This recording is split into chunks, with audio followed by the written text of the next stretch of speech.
هلو ازيكم عاملين ايه؟ يا رب تكونوا كويسين وباحسن حال. النهارده جايين بقى نشوف لف ورق العنب وازاي الكرنب قصدي ازاي نختاره وازاي نسلقه ونقطعه ونظبطه وناكل احلى كرنب. يلا بينا على الوصفه على طول.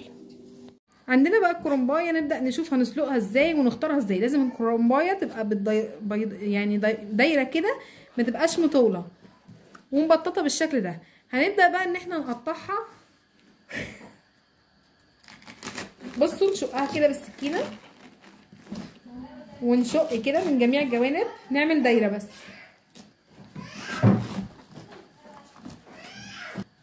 شقتها بالمنظر ده من جميع الجناب، يعني ابدا ان انا بلحلحها كده كده كده، افضل ازق كده من الجوانب.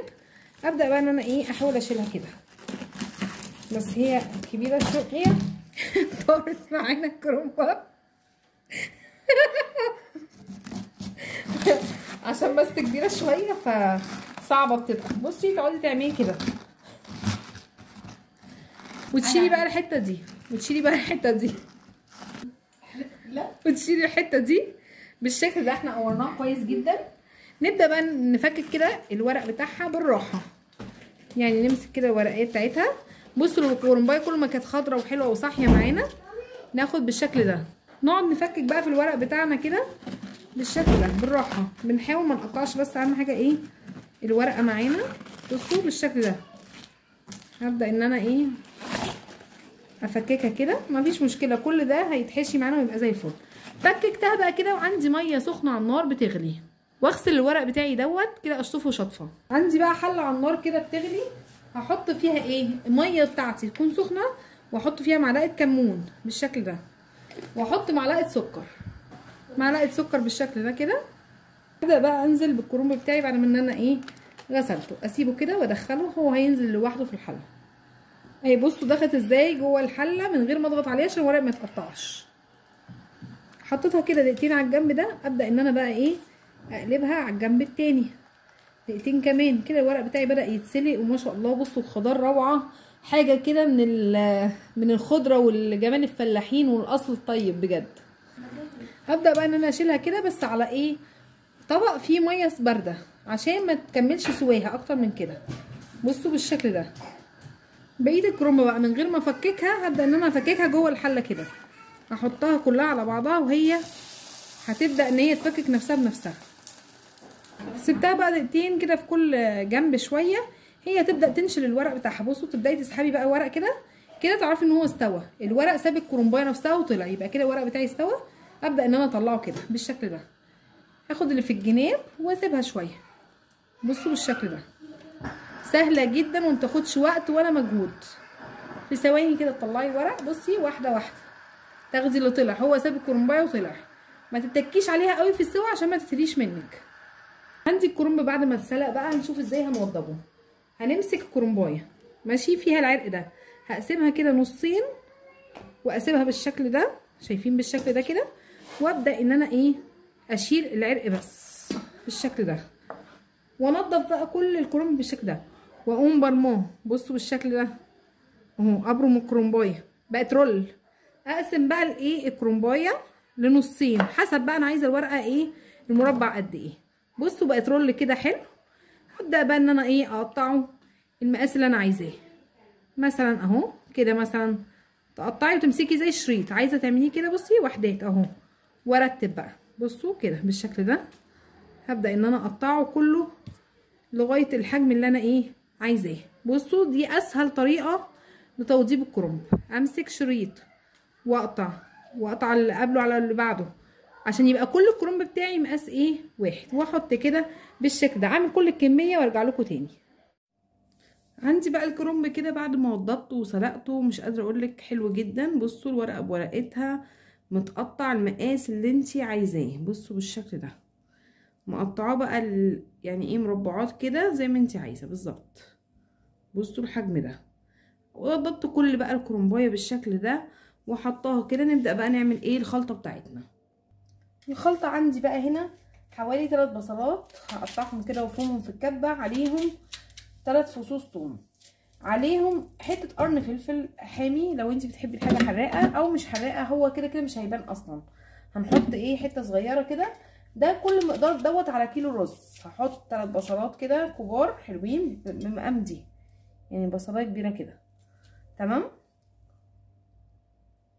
حطيت 3 بصلات وهحط 4 فصوص ثوم بالشكل ده، واحط حته كده من قرن فلفل تديله بس ايه ريحه، مش هتبان في ايه في التتر. وابدا ان انا ايه افرمهم بالشكل ده. اتفرم معايا ناعم بالشكل ده، مش ناعم قوي ولا خشن قوي. ابدا بقى عندي حله على النار احط فيها زيت سخن وزبده، زيت على زبده كده، محطش كله زبده عشان انا عايزه الرز بتاعي يبقى مفلفل. انزل عليه بقى بالبصل اللي انا فرمته بالشكل ده مفروم ناعم اللي فيه فصين توم، وانزل بالمقدار بتاعي كده كله بالشكل ده.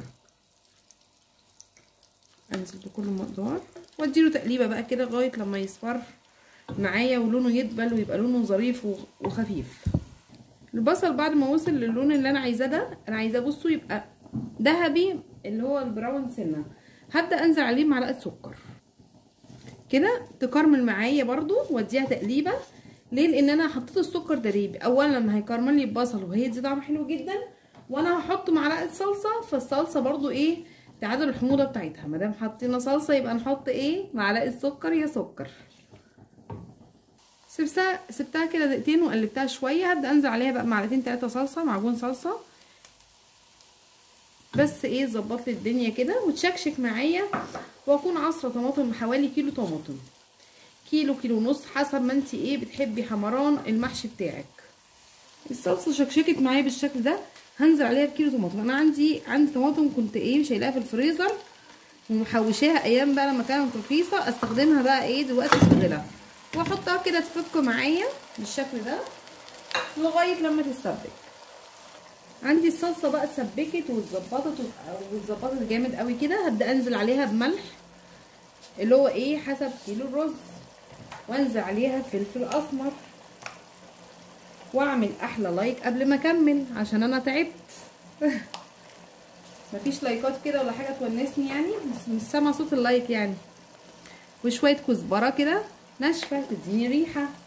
ومادام عامله كرنب يبقى لازم ايه صديق والصدوق ايه الكمون، معلقه صغيره كده كمون. ونديله بقى بهارات محشي ونديله شويه بهارات، وهيبقى اخر عيل العيل. نديله بقى شويه بهارات كده حلوه. الحاجات دي هي اللي هتظبط لك كل واحد محشيه بتختلف فيه عن الثانيه، لان كل واحد ليه توابل معينه وليه تكنيك معين. واديله تقليبه كده ويبقى الصلصه بتاعتي مش قادره اقولك على الريحه واللون والطعم. احلى محشي واحلى لايك لاحلى محشي. نبدا بقى ننزل عليه ايه السر بقى هنا في التكايه اللي جايه دي. تكه كل خطوه هتديكي تكه زياده. التكايه دي بنزل بحبه خضره كده يدوني ريحه، حوالي بس ايه يعني معلقه شبت على بقدونس. انا عندي هنا كيلو الرز المحشي، الرز واخد حزمه شبت كبيره وحزمه بقدونس كبيره. عندك الحزمه صغيره حطي حزمتين وحزمتين. الريحه دي اللي ده بيعمل نكهه رهيبه للمحشي. ما تقوليش هيسود، انا مش هسوده، انا مش اديله بس ريحه، ومش حاطه كل الخضره، انا حاطه بس جزء يطعمني الموضوع. وابدا انزل معايا بالرز المغسول المنقوع. انزل كده بالرز بتاعي الجميل الظريف بالشكل ده، واديله تقلبتين كده ظراف، بحيث ايه الرز يختلط معايا بالمحشي. الريحه بجد روعه. قلبته بقى بالشكل ده. ابدا انزل عليه بقى بالشبت والبقدونس. عايز تحطي عود بس واحد كزبره تمام، مش عايزه تمام. انا ما بحبش الكزبره بصراحه مش هحط، بس لو اديتيله عود هيبقى زي الفل برده معانا. انزل الخضره كده كلها واديله تقليبه، وابدا اظبط حلتي واوريكي التركايه ايه في التسويه اللي جايه دي، والخطوه اللي جايه ايه اللي هيظبط لي المحشي يبقى مفلفل وروعه. اديله تقليبه واقفل. عندي بقى الخلطه بتاعتي نقلتها كده زي ما انتم شايفين في اي حاجه واسعه بحيث تبرد معايا. والحله اللي عملت فيها الخلطه عشان ما اوسخش كتير وبتبقى شاربه بقى من البهارات والتسبيكه، بحط بقى فيها شويه زيت كده في قعر الحله. تمام، عشان ايه المحشي بتاعي ما يلزقش. وابدا ان انا ايه بقى اعمل فرشه للحله بتاعتي. بحط بقى كده عيدان اللي هو اللي انا قطعته من الكرنبه، من ورق الكرنب اللي هو لما انا تنيت وقصيت دوت، بعمله فرشه، مش برميه ابدا. الكرنبايه بتاعتي مش بهدر منها اي حاجه.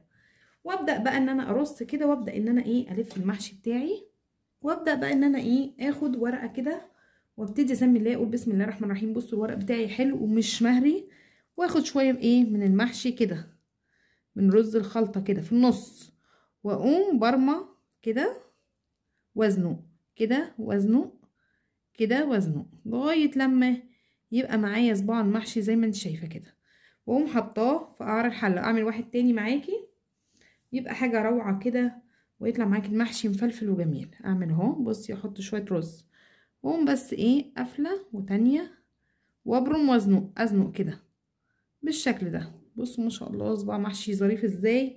وارص بقى في الحله بتاعتي كل ده، ولفيت كده بقى حله المحشي كلها زي ما انت شايفه ورصيتها بالشكل ده.